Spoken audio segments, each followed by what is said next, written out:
English tutorial channel learn and enjoy সবাইকে জানাই স্বাগত। আজকে আমি পড়াচ্ছি ক্লাস 8 এর ইংলিশ টেক্সট বুক ব্লসমস। আর আজকে আমি আমার টপিকে রেখেছি revision lesson activity 5B 6, 7, 8, 9A, 9B, 9C, 10, page number 3, 4 and 5। Activity 5B, fill in the blanks with the given adjectives in their proper degree। এখানে যে অ্যাডজেক্টিভগুলো দেওয়া আছে সেগুলোর প্রপার ডিগ্রি ইউজ করে আমাদের fill in the blanks করতে হবে।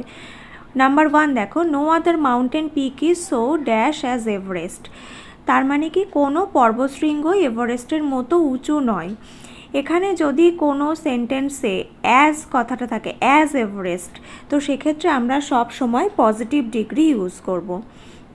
এখানে আমরা পজিটিভ ডিগ্রি হাইয়ের ইউজ করব। হাইয়ের পজিটিভ ডিগ্রি মানে হাই থেকে যাবে, তাহলে no other mountain peak is so high as Everest. Number 2, Darjeeling is dash than Lava. এখানে দেখো, এখানে দ্যান ওয়ার্ডটা যদি থাকে সেক্ষেত্রে আমরা কম্পারেটিভ ডিগ্রি ইউজ করব।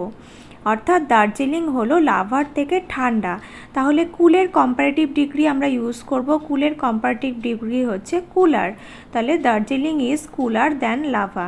Next number 3, reshmi is the dash girl in the class. তো এখানে টলের আমরা সুপারলেটিভ ডিগ্রি ইউজ করব, তার কারণ দা মানে সব থেকে লম্বা দা আছে, তো সেক্ষেত্রে এখানে সুপারলেটিভ ডিগ্রি টলের টলেস্ট আমরা ইউজ করব। Number 4, very few Indian cities are as dash as Kolkata. আবার দেখো এখানে অ্যাজ ওয়ার্ডটা আছে, অ্যাজ কলকাতা। কলকাতার মতো বড় শহর ভারতে খুব কমই আছে, তো সেক্ষেত্রে এখানেও আমরা কিন্তু পজিটিভ ডিগ্রি ইউজ করব, অর্থাৎ বিগই থেকে যাবে। নাম্বার 5, দ্য রাজধানী express runs dash than most other Indian trains. রাজধানী এক্সপ্রেস অন্য আদার ইন্ডিয়ান ট্রেনের থেকে জোরে ছোটে, তাহলে এখানে দ্যান রয়েছে, তো সেক্ষেত্রে আমরা কম্পারেটিভ ডিগ্রি করব, অর্থাৎ ফাস্টার করব। Next activity 6, fill in the blanks with appropriate modals given in the list below. এখানে লিস্টে যে মডেলসগুলো দেওয়া রয়েছে তার মধ্যে আমাদের সঠিকটা নিয়ে ফিল ইন দ্য ব্ল্যাঙ্কস করতে হবে। তো নাম্বার এ দেখো, we dash help the poor and the needy. অর্থাৎ আমাদের দরিদ্র এবং অভাবগ্রস্তদের সাহায্য করা উচিত।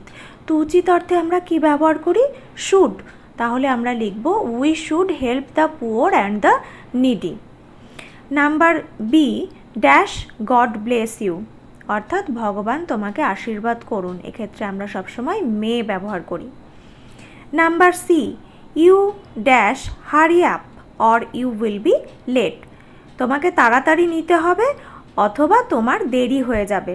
তাহলে তাড়াতাড়ি নিতে হবে এরকম অর্থে আমরা মাস্ট ব্যবহার করি, তা আমরা এখানে মাস্ট লিখব। Next number D, dash there be life on Mars. Mars মানে মঙ্গল গ্রহ, তো মঙ্গল গ্রহে কি প্রাণ থাকতে পারে? তো এক্ষেত্রে পারে অর্থে আমরা ক্যান ব্যবহার করব। Next number E, I dash be 13 next month. আমার পরের মাসে 13 বছর বয়স হবে, তাহলে হবে অর্থাৎ এক্ষেত্রে আমরা উইল ব্যবহার করব। I will be 13 next month. এইভাবে আমরা মডেলগুলো ইউজ করব। Next activity 7, the words in brackets are homophones. Homophones আমরা কাকে বলি না, যে সকল ওয়ার্ডের উচ্চারণ একই কিন্তু মিনিং আলাদা তাদের আমরা হোমোফোনস বলি। তো এখানে দেখো বিভিন্ন হোমোফোনসের এক্সাম্পল আমরা পেয়ে যাব যাদের উচ্চারণ এক কিন্তু মিনিং আলাদা। তো কি করতে হবে আমাদের? বলছে choose the correct option and feel in the blanks. অর্থাৎ সঠিক অপশানটা চুজ করে আমাদের শূন্যস্থান পূরণ করতে হবে। তো চলো ফার্স্ট দেখি number A, dash are two coconut trees in dash garden. এখানে দেয়ার আর দেয়ার দুটো ওয়ার্ড আছে, তো ফার্স্ট আমরা লিখব THERE দেয়ার, অর্থাৎ সেখানে।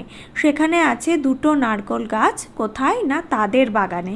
তো এক্ষেত্রে আমরা নেক্সট ইউজ করব THEIR দেয়ার, দেয়ার গার্ডেন, অর্থাৎ তাদের বাগানে দুটো নারকেল গাছ আছে। Number B, last Sunday I dash Munni at the bus stop. She is my close dash. তো এক্ষেত্রে দেখো মেট, এমএটি মেট আর এমইটি মেট আছে। তো প্রথম যেখানে ফিল ইন দ্য ব্ল্যাঙ্কস আছে সেখানে আমরা লিখব এমইটি মেট, অর্থাৎ গত রবিবার বাস স্টপে মুন্নির সাথে সাক্ষাৎ হয়েছিল। She is my close mate, M A T mate মানে সঙ্গী, সে হলো আমার কাছের সঙ্গী। Number C, I dash why you often dash about in the woods. Wander, wander. WANDER, wonder মানে ঘুরে বেড়ানো, WONDER মানে বিস্ময়ে ভাবা। তো প্রথমে আমরা করব WONDER, I wonder why you often wander, WANDER, about in the woods, অর্থাৎ আমি বিস্ময়ের সাথে ভাবি যে কেন তুমি জঙ্গলে ঘুরে বেড়াও। Number D, my mother is dash weak dash walk. এখানে টু ইউজ করতে হবে, TO2 আর TOO2। তো প্রথমে আমরা করব TOO2, অর্থাৎ খুব দুর্বল, আমার মা খুবই দুর্বল, কিসের জন্য? না হাঁটার পক্ষে, to walk. Number E, the little dash has dash this বুকে। তো এখানে মেড আর মেড আছে। মেড মানে প্রস্তুত করা, MAD, আর MAID মেড মানে হলো অল্প বয়সী মেয়ে। তা দ্য লিটল মেড, অবশ্যই এখানে MAID হবে, আর পরেরটাই হবে MAD, অর্থাৎ ছোট্ট মেয়েটি তোড়াটি প্রস্তুত করেছে। এইভাবে আমাদের হোমোফোন ইউজ করে ফিল ইন দ্য ব্ল্যাঙ্কস করতে হবে। Next activity 8, solve the crossword puzzle with the help of the given clues. এখানে যে হিন্টসগুলো দেওয়া আছে সেগুলো ইউজ করে আমাদের ক্রসওয়ার্ড পাজলটি সলভ করতে হবে। চলো তাহলে করি। তো দেখো এখানে অ্যাক্রস আর ডাউন আমাদের দু রকমের হিন্টস দেওয়া আছে। ফার্স্ট অ্যাক্রসে দেখো কি আছে, number 1, hobby of collecting postage stamps, অর্থাৎ পোস্টেজ স্ট্যাম্প কালেক্ট করার হবিকে কি বলে? ফিলাটেলি বলে। তো আমরা এখানে লিখছি ফিলাটেলি, PHILATELY, আমরা পুরোটাই ক্যাপিটালে লিখব। তারপর দেখো এর সাথে সাথে আমরা 3 ডাউনের একটা আমরা লেটার পেয়ে যাচ্ছি। তো দেখি কি আছে। Number 3, house where books are kept and read, সেই বাড়িটা যেখানে বই রাখা এবং পড়া হয়। তো সেটাকে আমরা কি বলি? লাইব্রেরি বলি। তো LIBRARY আমরা লিখে ফেললাম এখানে। নেক্সট দেখো আমরা 4-এর ডাউনটাও পেয়ে যাচ্ছি একটা লেটার। তো দেখি 4-এর ডাউনে কি আছে। A person who makes pots, যারা পাত্র তৈরি করে, মাটির পাত্র, তাদেরকে আমরা পটার বলি। তো POTTER লিখে ফেললাম। নেক্সট 2-এর অ্যাক্রস, অর্থাৎ পাশাপাশি, study of stars and planets, অর্থাৎ নক্ষত্র এবং গ্রহ নিয়ে পড়াশোনা করাকে আমরা বলি অ্যাস্ট্রোনমি। তো আমরা অ্যাস্ট্রোনমি লিখছি ASTRONOMY। তো এইভাবে আমরা পাজলটা কমপ্লিট করে ফেললাম। Next activity 9A, match the words in column A with their synonyms in column B। এখানে কলাম এতে কিছু ওয়ার্ড দেওয়া আছে এবং কলাম বিতে তাদের সিনোনিমসগুলো দেওয়া আছে। তো আমাদের কলাম এর সাথে কলাম বি এর সিনোনিমসগুলো ম্যাচ করতে হবে। তো চলো দেখি। দেখো নাম্বার 1 আছে ক্যাসল, ক্যাসল মানে দুর্গ। তো দেখি আমরা কি কি আছে এখানে। Wild flower, fort, tired, rural. তো অবশ্যই ফোর্ট হবে। তো আমরা ফোর্টের সাথে ক্যাসল ম্যাচ করে দেবো। নেক্সট নাম্বার 2, রাস্টিক, রাস্টিক মানে গ্রাম্য। তো দেখি গ্রাম্যর সাথে কোনটা ম্যাচ হয় কলাম বিতে। তো রাস্টিকের সাথে আমরা এখানে দেখো নাম্বার ইতে রুরাল আছে, তো রুরাল ম্যাচ করে দেবো। নেক্সট নাম্বার 3তে আছে স্যাভেজ, স্যাভেজ মানে বন্য। তো এখানে কলাম বিতে এতে রয়েছে ওয়াইল্ড, তো ওয়াইল্ডের সাথে স্যাভেজ ম্যাচ করলাম। নেক্সট নাম্বার 4, ব্লজম, ব্লজম মানে আমরা জানি ফুল, তো ফ্লাওয়ারের সাথে ব্লজম ম্যাচ করলাম। নেক্সট নাম্বার 5, ভ্যারি, ভ্যারি মানে টায়ার্ড, তো আমরা টায়ার্ডের সাথে ভ্যারি ম্যাচ করলাম। এইভাবে আমাদের কলাম এ আর বি ম্যাচ করতে হবে।